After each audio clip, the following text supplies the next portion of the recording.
Good evening, everyone. Tonight we're going to slip into a story that starts with a plane ticket I bought in secret and a hope I guarded like a candle in the wind. Picture this room as it is now. Lamplight pooling on your table, a gentle hiss from the kettle. That soft blanket of nighttime where thoughts sound louder but kinder. I'm Evelyn Carter, and I'm going to tell you what happened the week I tried to surprise my son for his birthday and instead surprise myself with what a mother can still learn at 63. Here's a hard little truth to hold in your palm. Love doesn't guarantee access. Sometimes the door you built with your whole life has a brand new lock you didn't know existed. So before you get too comfortable, take a moment to like this video and subscribe. But only if you truly enjoy what I share here. And in the comments, let me know where you're listening from and what time it is. I love seeing our little constellation of night owls. Now turn off the lights, maybe let a fan hum softly in the background, and let's begin our journey together tonight. The Texas heat greeted me like a wall with manners. Still a wall. Dallas-Fort Worth glowed with that airport twilight. Polished floors, squeaky luggage wheels, distant laughter. I clutched my tote, cookies inside, the good tin, blue with a dent at the corner, like it was a boarding pass to the past. My husband, Thomas, has been gone more than 20 years, and I raised our boy, Daniel, on Sunday pancakes and stubbornness. Flying scares me less than silence, so I flew. The Uber driver was chatty in the way men are when they've had 3 coffees and 1 podcast.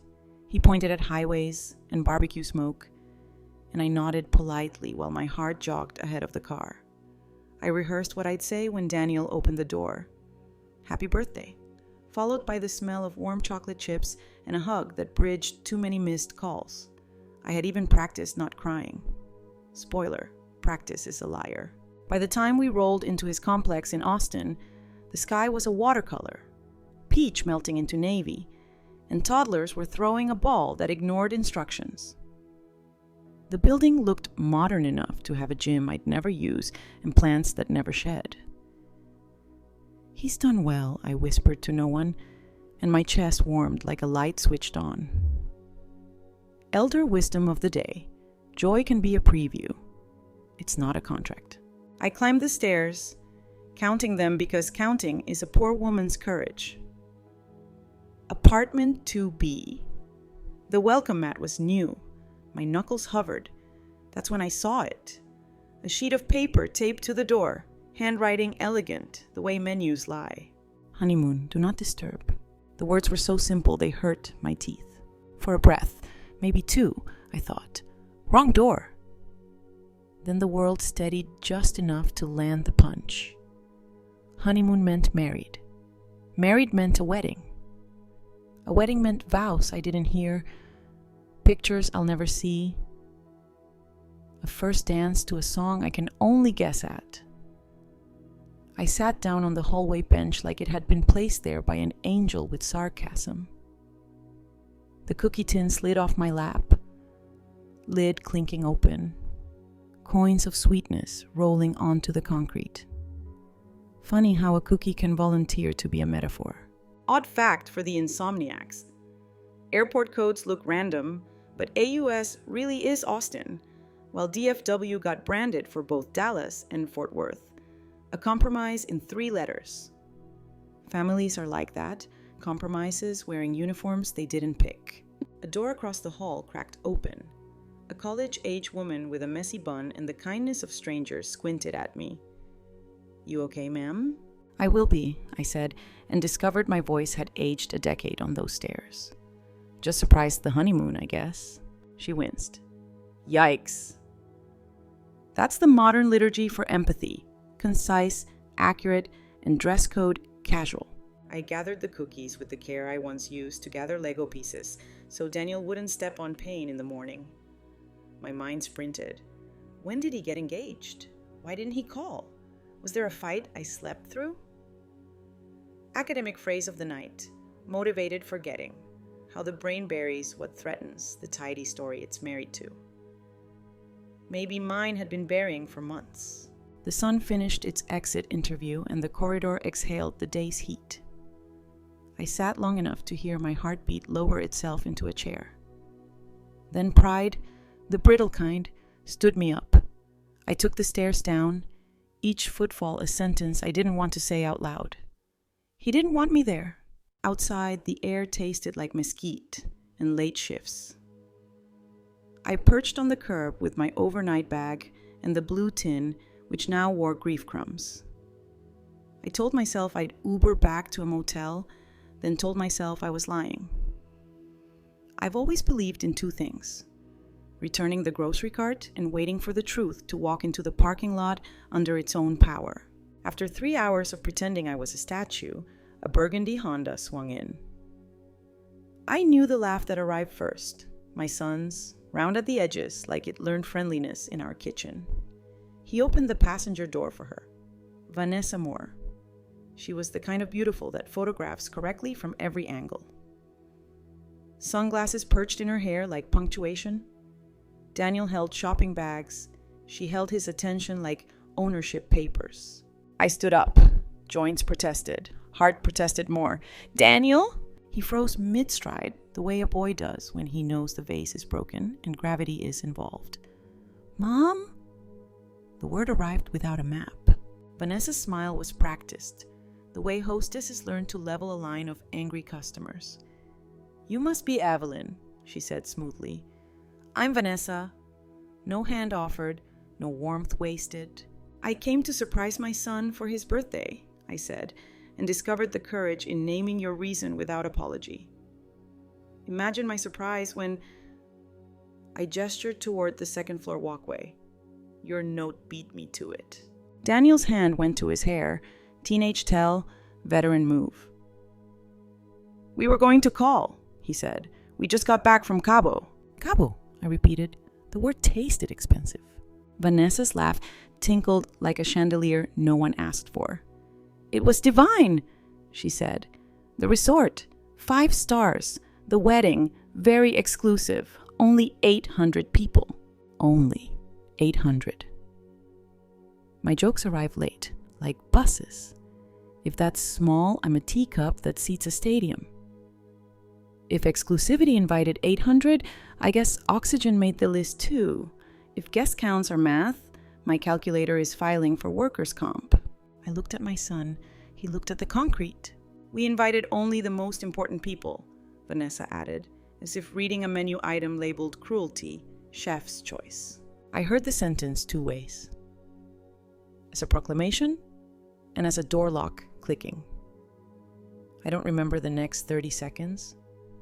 Only the texture of my tote handle digging into my palm and the taste of something metallic behind my tongue. When my hearing returned from its brief boat ride, Vanessa was suggesting a motel. "Very clean, very affordable," she said, like a Yelp review for humility. Elder wisdom of the day, 2nd installment. Humiliation is a poor teacher, but an efficient one. Daniel asked where I'd stay. He didn't offer the couch. This is the part where mothers on the internet will judge him. Let them. I have learned judgment is a hobby for the well-rested. I told him I'd figure it out. He said we could catch up later this week. The phrase landed like a paper airplane with a brick inside it. They walked inside together, and the door clicked shut. A punctuation mark no mother wants to read. I found a 24-hour diner across the street, bought coffee and a quiet booth, and set the blue tin beside the sugar packets like a relic. Linda Hayes, the waitress, moved like a woman with a doctorate in endurance. She topped off my cup without taking inventory of my face and said only, "Long day? Long enough to qualify for college credit," I said. She grinned. "Then you'll need pie." She was right. The apple was tart enough to argue, sweet enough to apologize. While the diner hummed its fluorescent lullaby, I opened my banking app. Habit from the lean years when numbers were weather. Academic aside, the availability heuristic makes recent pains feel bigger. The trick is remembering you own a ruler. That's when I saw it. Daniel's business account, the one we opened together when his consulting dream needed my old-fashioned credit to give it legs. I was still an authorized signer. The balance had grown into 6 figures, which I celebrated silently. The recent withdrawals, ceremony, cabo, probably napkins that cost more than my prom dress, blushed the ledger red. There was a button, freeze account, 2 clicks and a signature. The moral calculus arrived like a train. Whistle first, then the inevitable wait. I thought about Vanessa's most important people, about Daniel's eyes wandering anywhere but home, about 23 years of pancakes and permission slips. I didn't want revenge. I wanted respect. Those are different currencies, but sometimes they share a register. I pressed my thumb, wrote my name, and felt something settle, like a picture finally level on the wall. 3 closing jokes, because lungs. If dignity had a rewards program, tonight I'd finally earn a free night. If grief were cardio, I'd have Olympic calves. If our affordable motel were a love language, I'd be fluent by now. I folded the receipt into the blue tin like a note to my future self. You are not invisible. You are inconvenient in the best way.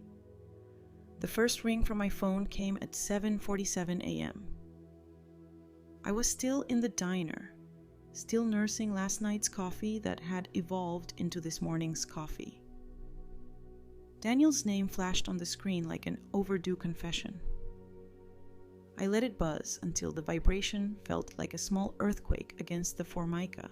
By 8:15, I collected 6 missaid calls and 4 texts, each one more frantic than the last.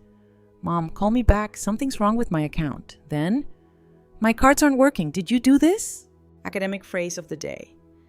Escalation of commitment, when panic digs faster instead of pausing to ask if the shovels pointed the right way. I ordered pie. Apple again. The waitress, Linda Hayes, raised one eyebrow but didn't comment. Her gift was knowing when silence earns the better tip. Family still giving you trouble? She asked finally. They're just now realizing they have trouble, I said, fork meeting crust. Sometimes people need a wake-up call served cold. At 8:30, the phone rang with a number I didn't recognize. I answered. This is Karen Foster from First National Bank, said a crisp voice. I have Daniel Carter here with me, and there seems to be some confusion. You're listed as an authorized signer on his business account, and we need to verify activity. Background noise. Daniel, tight with panic. Mom, what's going on? They said you froze it. Tell me that's not true. That's correct, I said, slicing pie with composure I didn't feel. But why? I have payroll tomorrow. Contractors waiting for payments. You can't just... Because your feelings are hurt. So, feelings. Hurt. As though 23 years of sacrifice could be filed under tantrum. Elder wisdom of the day. When someone dismisses your backbone as feelings, you know the story scares them. What I want, I said evenly, is a real conversation. Just you and me, no gatekeepers. He hesitated, then whispered, Okay, where? The diner, 1 hour. I hung up before guilt could borrow my pen. 3 jokes, scribbled in my margin to keep lungs steady. If pie were a legal strategy, I'd be undefeated. If panic burned calories, Daniel just ran a marathon. If silence were a language, mothers would be its poets. At 9:25, Vanessa Moore stormed through the diner doors 5 minutes early, heels striking the linoleum like a drum roll. My son was not with her. Vanessa spotted me in the booth before the bell on the diner door stopped jingling. She cut through the room like a storm in designer denim, hair polished into a frame that said, Control, even as her eyes screamed panic. Every trucker in the corner booth stopped mid-bite. Linda, my waitress, froze with the coffee pot half tilted. Even the fry cook leaned halfway out the pass-through. Vanessa slid into the seat across from me without asking. Her perfume hit first, sharp, citrusy, aggressive. What the hell do you think you're doing? She hissed. I set down my fork, deliberately neat. Having breakfast. The pancakes here are excellent. Her jaw clenched. Don't play games with me, you bitter old woman. You froze Daniel's account because you're jealous he has a life that doesn't revolve around you. Odd fact of the day: rattlesnakes don't always rattle before they strike. Sometimes silence is the bigger warning. I folded my napkin and looked her dead in the eye. I didn't play games, I exercised legal rights. Co-signer isn't a sentimental title, it's contractual. She laughed, brittle. You're blackmailing your own son. That's pathetic, even for you. Academic phrase of the day: projection bias. When people accuse you of the very tactics they prefer to use. Pathetic, I repeated softly, as if testing the word on porcelain. You know what's pathetic? Marrying a man and immediately setting yourself up as his gatekeeper, deciding who's important enough to belong.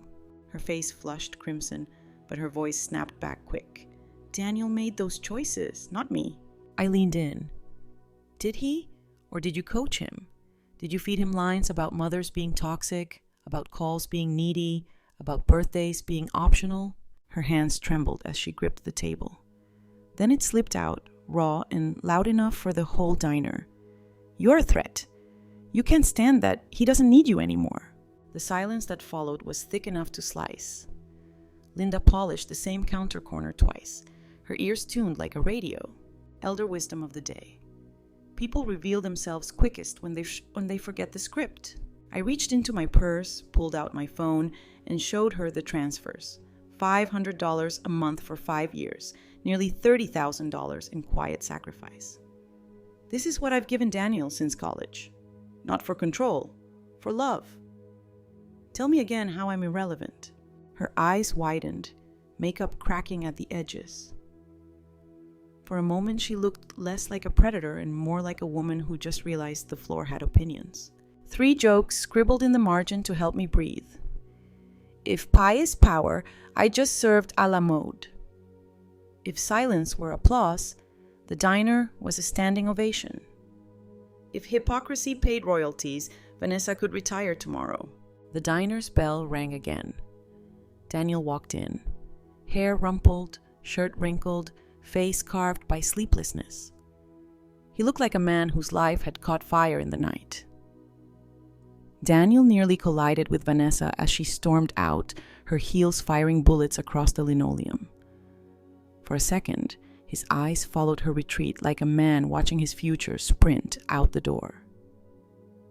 Then he turned to me. He looked smaller somehow, shoulders bent, hair crooked as if honesty had mussed it overnight. He slid into the booth across from me. His hands trembled, not from caffeine, but from panic withdrawals. "Mom," he started, voice thin as tracing paper. "Please, we need to fix this." Linda, bless her seasoned instincts, dropped off a mug of coffee in front of him without asking. He wrapped both hands around it like it was the only warm thing left in his life. I waited.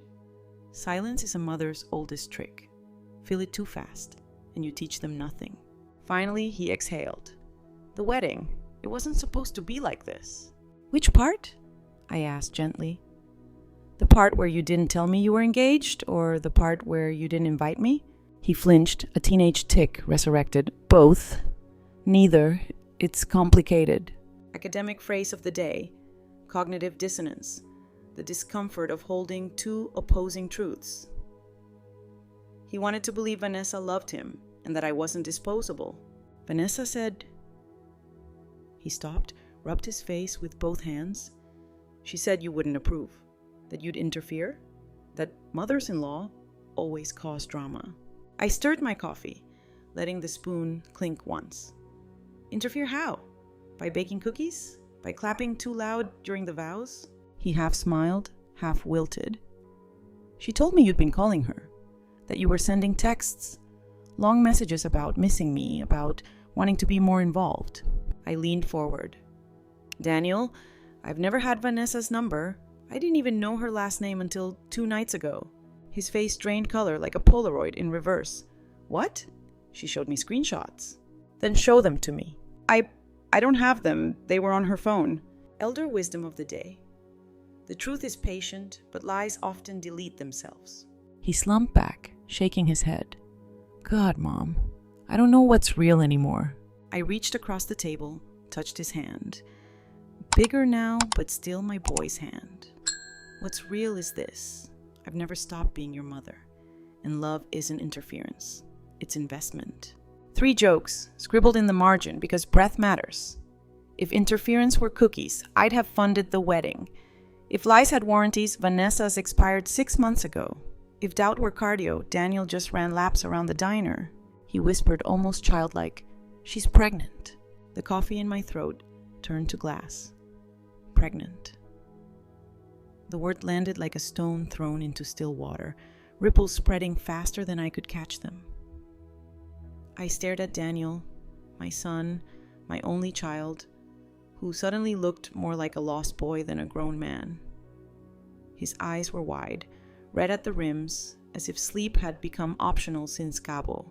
"She told me right before the honeymoon," he said, fingers tightening around the mug. "Said it was the perfect way to start our new life together." "Perfect for who?" I asked quietly. He didn't answer, just rubbed his forehead like the gesture itself might erase the situation. Elder wisdom of the day, a pregnancy can be both cradle and cage, depending on who holds the key.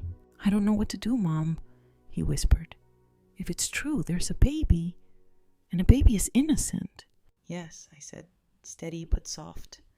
"A child deserves a father, but Daniel, a father doesn't mean a hostage." The diner's hum carried us, clinking forks, Linda's shoes squeaking, a trucker laughing at his own joke in the corner booth. Ordinary sounds framing extraordinary news. Academic phrase of the day: sunk cost fallacy. The belief you must stay because you've already invested too much. Babies should never be confused with sunk costs. He looked at me then, tears balancing like acrobats on his lashes. "I thought I knew her. I thought she loved me." "Maybe she does," I said. "Or maybe she loves control more." 3 jokes, scribbled on my napkin to keep the air from drowning us. If pregnancy tests doubled as truth serum, Hallmark would go out of business. If control were vitamins, Vanessa takes the gummy kind, 2 at a time. If doubt burned calories, we'd both leave this booth 10 pounds lighter. Daniel set his coffee down hard enough to splash. "She wants us to move. Somewhere quieter. Somewhere away from here. Away from you." "Of course she does," I murmured. Distance is the favorite weapon of manipulators. Makes the lies echo louder. He swallowed hard. "Mom, what if the baby is mine? What if I have to choose?" "You don't choose between child and mother," I said. "You choose between lies and truth will take care of the rest." For a moment, the boy I raised looked back at me through the man's tired eyes. And for the first time in months, maybe years, he nodded. That night, sleep was a rumor I couldn't catch. I lay in the motel bed, air conditioner humming like an old hymn, and pictured Vanessa in a hospital gown, because that's where Daniel said she ended up. A scare. Bleeding, contractions, whispers about miscarriage. The doctor said she was stable, baby too. But she told Daniel it was stress, my fault. Manipulation is nothing if not creative. Elder wisdom of the day: guilt is the leash most mothers wear willingly. When Daniel called me from the hospital lobby, his voice was shredded. She says the only way to protect the baby is if I cut contact with you. I closed my eyes, let the words sit in the dark. "And what do you say?" Long pause. "I don't know anymore." Academic phrase of the day: attribution error. The mistake of blaming the nearest target for pain, even when the cause lives elsewhere. I told him gently, pregnancy complications usually come from biology, not breakfast conversations. Don't let her rewrite this chapter. Silence. Then a whisper. "Yeah, but she makes me feel responsible." The next morning, the phone rang again. Daniel, voice steadier. "I went through her phone last night." He said it quickly, like ripping a bandage. I had to know. "What did you find?" I asked. "Everything. No texts from you, but plenty to her friends about managing the Daniel situation. Screenshots of my bank apps, notes about you, even conversations with her ex-husband." My stomach tightened. "Her ex?" "They've been in contact the whole time. He warned her how to isolate me. She did the same thing to him. 3 jokes scribbled on motel stationery to stop my lungs from locking. If paranoia were an Olympic sport, Vanessa would coach the team. If lies had calories, her phone would weigh a ton. If manipulation were a college major, she'd have tenure. Daniel exhaled like a man who had finally unlocked a door. I packed my things. I moved to a hotel. I'm filing for divorce, Mom. The air conditioner kept humming. But inside me, something warmer stirred, like dawn rehearsing behind the blinds. 2 weeks later, I was back in Kansas, though the air tasted different. My porch smelled of cut grass and coffee, but my phone buzzed every few days with Daniel's voice spilling through like light under a door. Sometimes he asked about lawyers, sometimes about apartments, sometimes just to say, "Hi, Mom." That last one was my favorite. Vanessa had recovered from her so-called hospital scare, if there had ever been a real one. She tried every tactic: tears, threats, promises that the baby would keep them together. But Daniel had already seen behind the curtain. Once clarity comes, it doesn't politely step back into shadow. Academic phrase of the day: confirmation bias collapse. The moment evidence finally grows too heavy to ignore. Then came the call that changed everything. Daniel's voice carried both exhaustion and relief. The paternity test came back. "Mom, the baby isn't mine." I sat down on the porch steps, phone pressed tight. Whose? Her ex, Harold. They were still meeting all those late nights. She was hedging her bets. Elder wisdom of the day. Betrayal doesn't just break hearts. It exposes scaffolding you never saw. Daniel laughed then, hollow but lighter. Part of me feels guilty for feeling so relieved. But I am, Mom. It means no custody battles, no forced ties. I can make a clean break. 3 jokes whispered to the evening air just so my ribs remembered how to expand. If Betrayal had a frequent flyer program, Vanessa would be platinum. If DNA tests came with confetti, we'd have thrown a parade. If lies were Lego bricks, she built a skyscraper and tripped on it herself. 6 months later, Daniel moved back to Kansas. Not into my house, but close enough for Sunday dinners. We learned to rebuild with boundaries, and the silence between us became comfortable again, like an old quilt pulled from the cedar chest. Daniel rented a small place an hour from me, a house with peeling shutters, but soil ready for roses. He said he wanted to rebuild from the ground up. I believed him. Sunday dinners became our anchor. Sometimes roast chicken, sometimes pizza, sometimes just soup and laughter. It wasn't the same as when he was a boy, but maybe it was better. Adults speaking like equals, with mistakes acknowledged and forgiven out loud. One evening, he brought someone new, Julia Bennett, a school teacher, gentle voice, steady eyes. She shook my hand without flinching, and while we washed dishes later, she said, "You raised a good man, Evelyn. He talks about you all the time." My chest, stitched with so many rough seams, finally felt warm again. Academic phrase of the day. Restorative narrative. When a broken storyline finds its way back to coherence. That night, ours did. Vanessa, meanwhile, faded into rumor. Some said she chased another wealthy man. Others said she circled back to Harold. I didn't chase the details. Elder wisdom of the day, some stories aren't worth sequels. Daniel asked me once, "How do I trust again?" I told him, "Real love makes you more yourself, not less.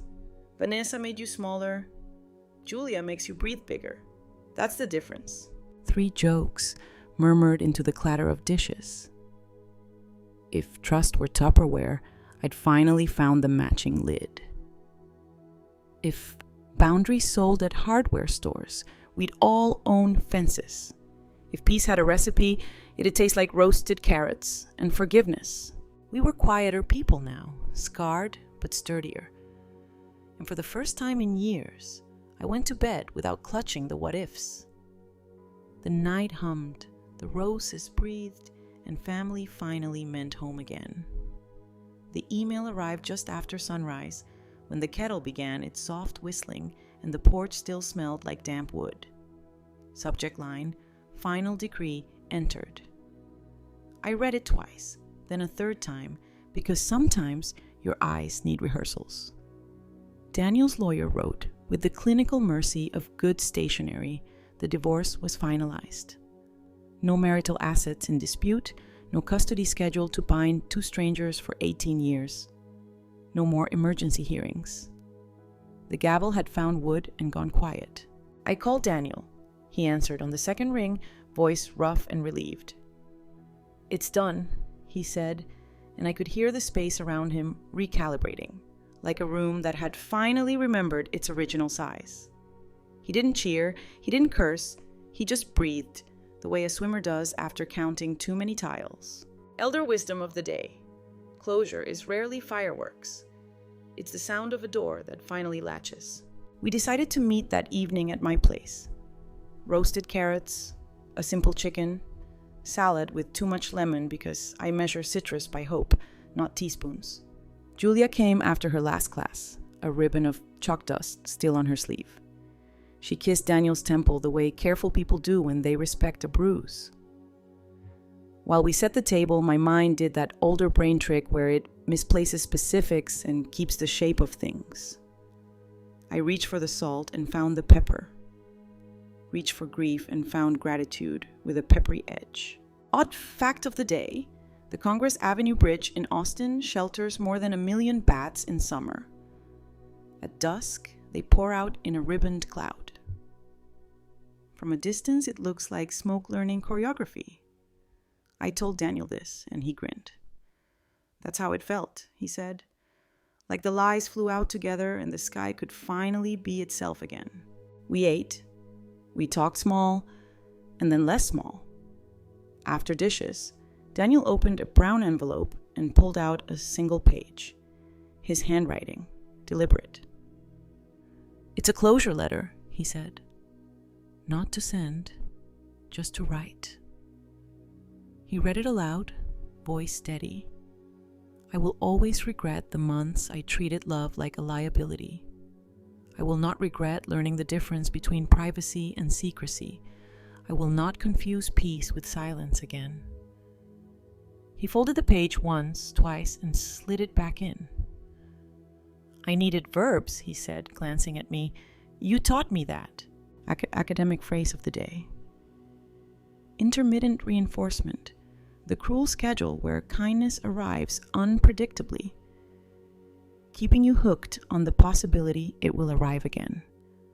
"That's the cycle she used," he said, not angrily, just in past tense. Grand gesture, cold shoulder, promise, punishment, like a broken slot machine that still steals quarters. "Slot machines at least use their own money," I murmured, and we both half smiled. There was one last ripple. Vanessa sent an email to Daniel's work address. Subject, closure. Body longer than necessary. She wanted a mutual narrative, some bland paragraph that would make her look thoughtful on social media, complete with a line about grateful for the lessons, excited for the future. She also suggested a modest goodwill payment for her time and emotional labor during their relationship. The attachment was an NDA template, with the kind of boilerplate that tries to muffle truth under pillows. Daniel showed it to me and Julia. He didn't ask what to do, he already knew. He replied with exactly 3 sentences. "I wish you well. I will not participate in a public narrative that isn't true. Please contact my attorney for anything further. Send." The small sound a keyboard makes can be a benediction. 3 jokes laid like peppermints between heavier courses. If NDAs covered emotions, half the world would whisper. If goodwill payments were real, mothers would invoice at Christmas. If closure had a tip jar, tonight I'd put in exact change. The next week, we turned to dull heroism, paperwork. Daniel switched passwords, closed joint streaming accounts. I didn't even like that show, he confessed. returned the last of Vanessa's boxed, accidentally left items. Designer sunglasses, framed quotes about manifesting that forgot to mention manipulation. He called his payroll company, rechecked vendor logins, changed the mailing address for his business notices to a neutral P.O. box, the tidy work of adding locks where doors had been. Meanwhile, my brain pulled one of those age mischief stunts. I spent 10 minutes hunting my glasses, found them on my head, and laughed aloud in a kitchen empty of witnesses. Intellectual aging event fulfilled, I told myself. Proof that humility is calorie-free. I texted Daniel. Glasses, located. Pride, adjusted. He texted back a photo of a screwdriver and a neatly labeled box of spare keys. Boundaries, installed. We celebrated the decree with something better than champagne. Compost. It was early spring. The soil by my back fence had thawed into a forgiving brown. Julia arrived with rosemary. I had a stubborn rosebush, and Daniel brought a bag of mulch and the kind of enthusiasm that men rediscover when the future loosens its tie. We dug, we breathed, we said very little. There's a theology in dirt that sermons miss. Do you ever think about forgiving her? Daniel asked, straightening his back with a wince that reminded me of his teenage growth spurts. I already have, I said, surprising myself with the truth of it. Not as a gift to her, she doesn't get that ribbon, but as a gift to my sleep.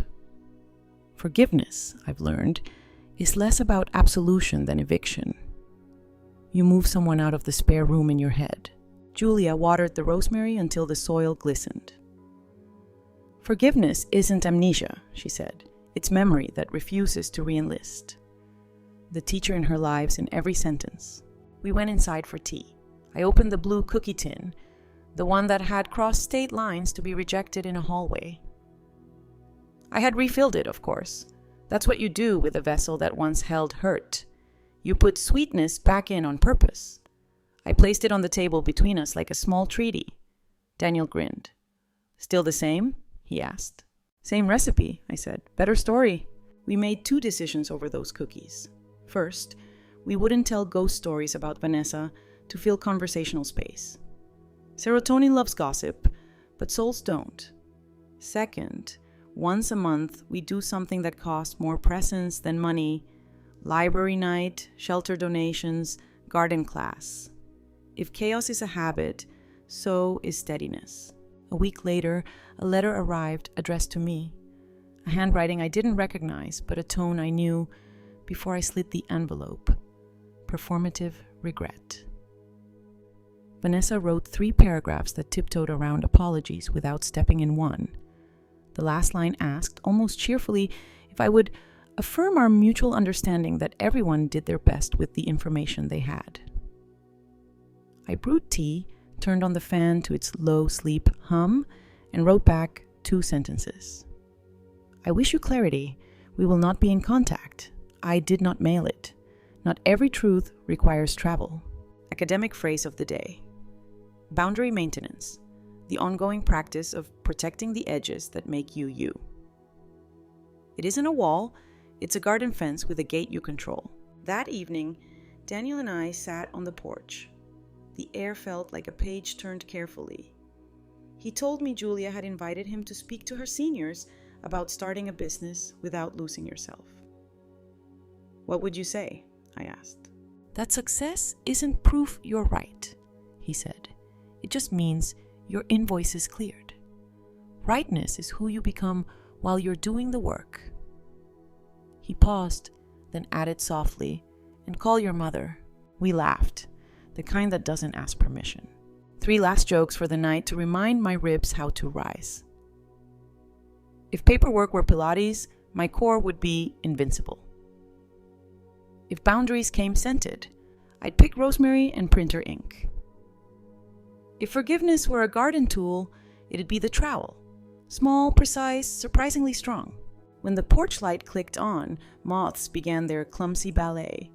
Daniel hugged me in that careful way healed people do. Present, not apologetic. Sunday? He asked. Every steen kapte om 2 dagar. Every Sunday, I said, and then felt the sentence stitch itself into the fabric of us. Inside, I set the blue tin back on the shelf. It looked ordinary again. That's how I knew we were getting somewhere. The sacred had become domestic, and peace tasted faintly of chocolate and rosemary. Spring lengthened into something generous.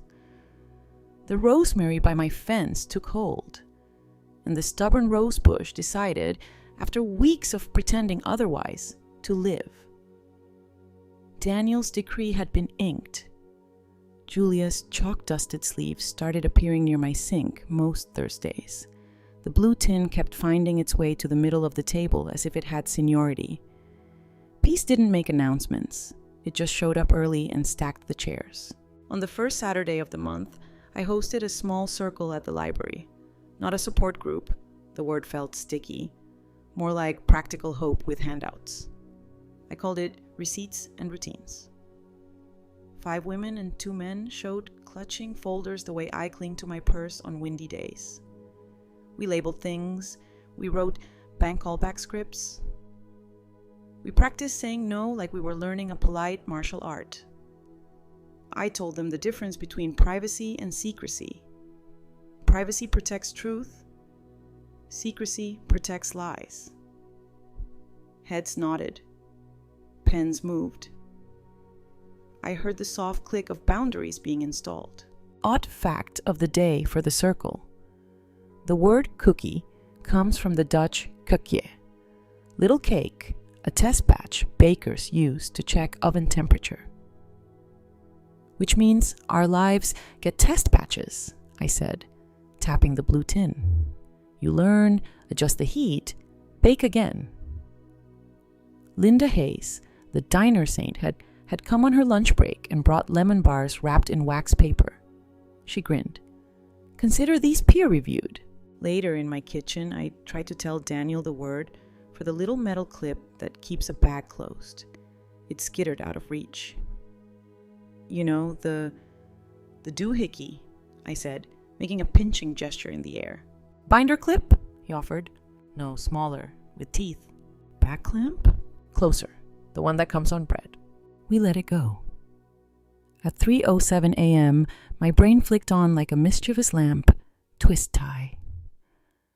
I laughed in the dark, texted just the 2 words to Daniel, and slept again like a child who'd finally remembered her lines. Intellectual aging event completed, dignity intact. 3 jokes I wrote on an index card beside the stove, because breathing likes company. If memory were a cat, mine knocks facts off the counter at midnight. If boundaries sold at the hardware store, I'd ask for the aisle with the pretty fences and the loud locks. If respect had a flavor, it would be lemon bar. Not flashy, but you notice when it's missing. Daniel and I rebuilt by verbs. He called without prompting. I listened without strategies. He paid his vendors early, just because I like the sound a thank you makes. And he stopped apologizing for needing time alone. Julia folded into our rhythm like she'd been practicing off stage. She didn't fix, she helped. She didn't narrate, she asked. When she brought her seniors to the library for a workshop on grown-up paperwork, I watched Daniel explain 2-factor authentication with the patience he once reserved for Lego instructions. That's when I knew the worst was over, when his kindness wasn't rationed.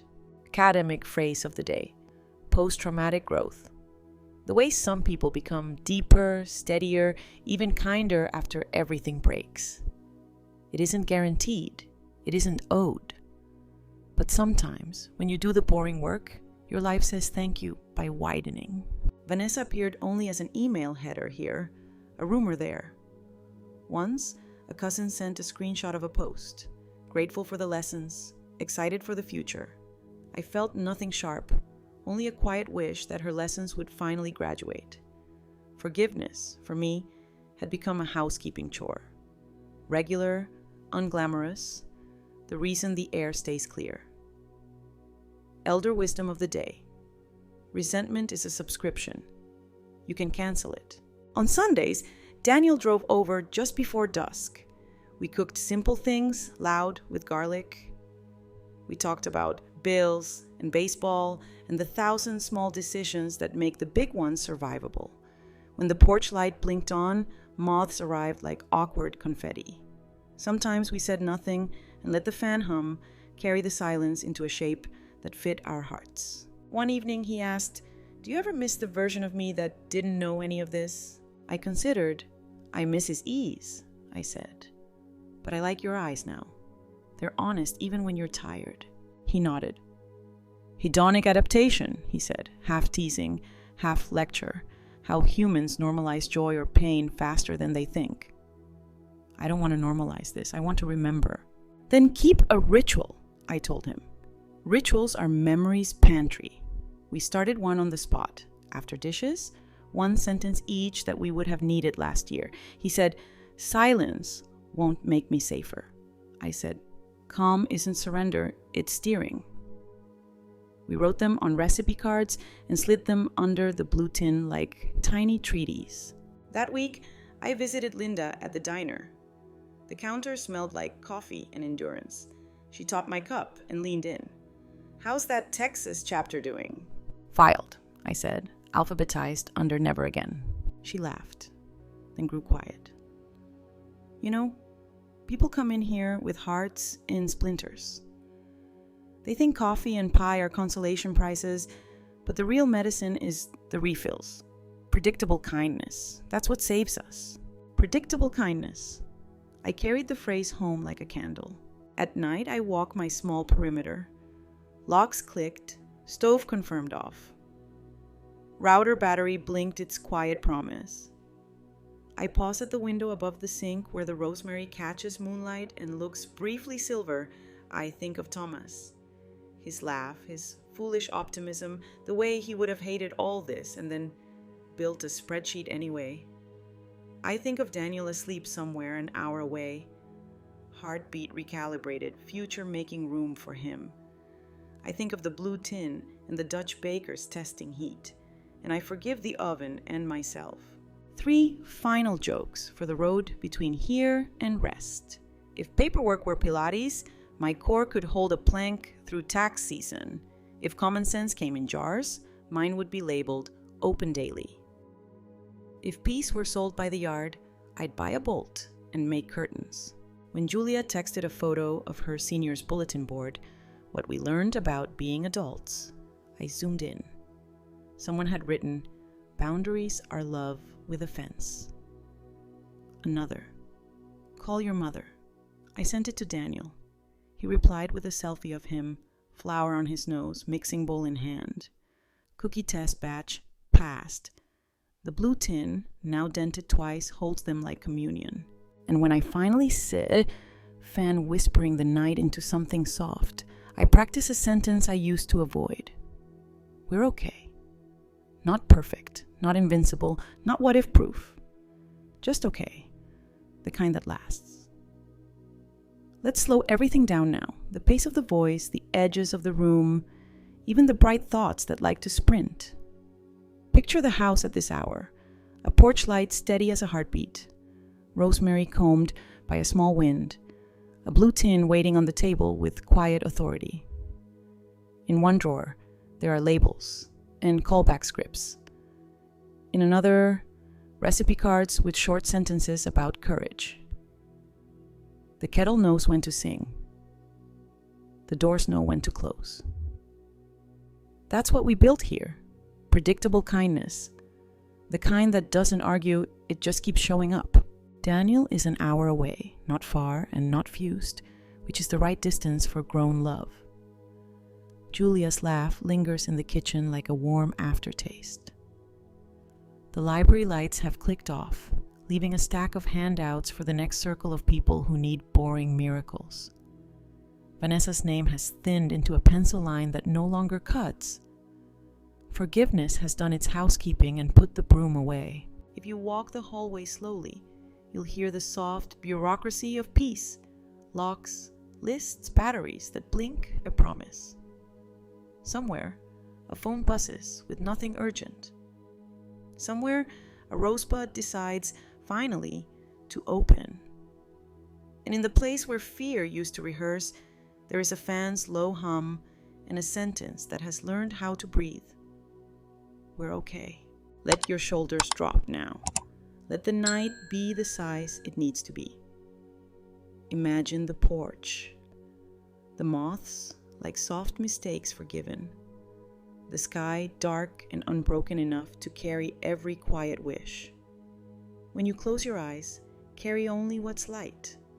A cookie's sweetness, a sun's steady voice, a future that doesn't rush. I'll keep the lamp low and the file drawer orderly. You keep the rest.